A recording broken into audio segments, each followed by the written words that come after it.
Hello, good morning. Today is June 27th, 2025, and as usual, will give a brief comment about yesterday's live broadcasting.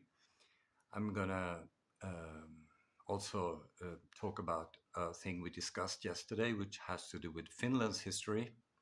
I'm residing in Finland at the moment, and also maybe a brief comment about this evening's live broadcasting.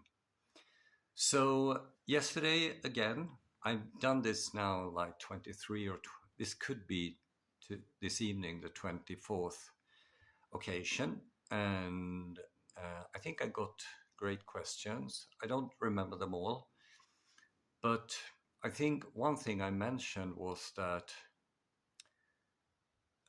it's possible to reimagine or rethink the D in disorder as an injury, because you think of it, it's curable, okay. But also remember, I'm not a psychiatrist, I'm not a psychotherapist, so I'm trained as a research psychologist or a psychological scientist, and I deal mostly with normal functioning of the mind, which is intentional prospection and the executive functions. And my take is that if that doesn't work, something is wrong. Okay. So in severe cases, you need to pay a visit to a psychotherapist. But I believe that for most cases, it works fine to do psychoeducation and nutrition education, because for the past 7 years or so, I've been doing nutrition psychology. So how we think about food and how food influences how we think. And as it turned out, food plays a crucial role for mental health. I have written something about that over the years. And again, we talked about ADHD. I accidentally almost said creativity. That's my research topic, one of them. But ADHD, because physicians traditionally wants to treat that as a neurological disorder.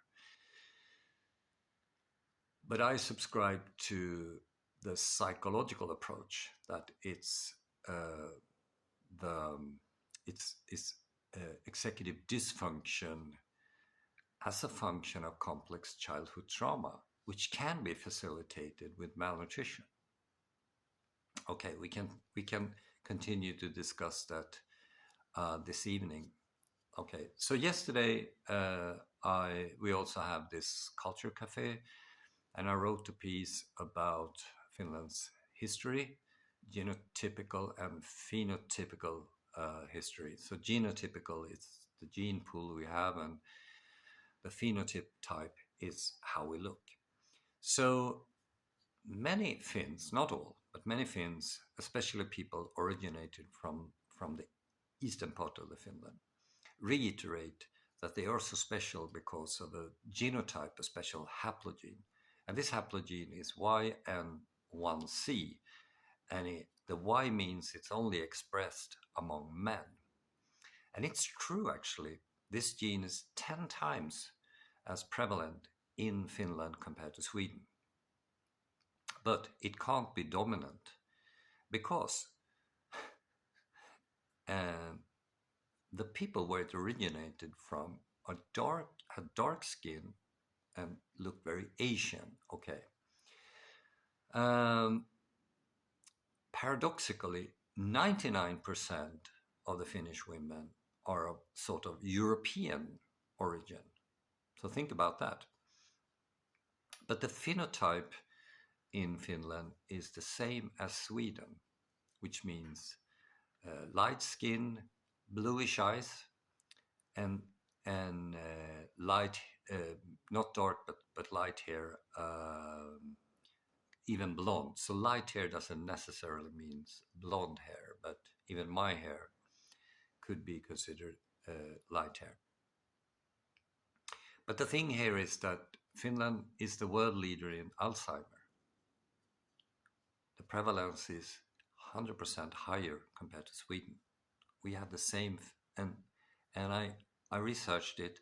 It has no, this phenotype has no role in the equation. So, cliffhanger. So I'll be back this evening, 6 to 8 p.m. local Finnish time.